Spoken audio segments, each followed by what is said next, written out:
আজকে যখন মমতা বন্দ্যোপাধ্যায়ের মানে ব্যর্থ হয়েছেন, বিজেপিকে আটকাতে মমতা বন্দ্যোপাধ্যায় ব্যর্থ হয়েছে, এটা মুসলমান সম্প্রদায়ের মানুষরা বুঝে গেছে।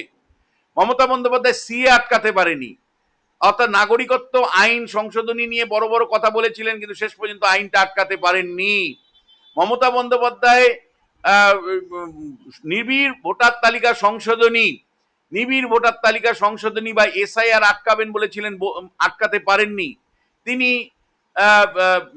যে মুসলমানদের ধর্মস্থানে যে বিল এসছিল, সেই বিল আটকানোর কথা, ওয়াকআপ বিল যেটা, সেই ওয়াকআপ বিল আটকানোর কথা বলেছিলেন, সেই ওয়াকআপ সম্পত্তির বিল আটকাতে পারেননি, বরঞ্চ তিনি কার্যকারী করেছেন।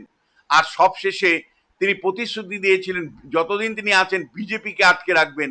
বিজেপিকেও পশ্চিমবাংলার রাজনীতি থেকে তিনি আটকাতে পারেননি। বিজেপি বহাল তবিয়তে ক্ষমতায় এসেছে এবং দীর্ঘ সময় শাসন করতে এসেছে। ফলে এইরকম একটা অবস্থাতে মুসলমান সম্প্রদায়ের মানুষরা বুঝে গেছে যে আর যাই হোক মমতা বন্দ্যোপাধ্যায়ের প্রতি ভরসা রাখা যায় না।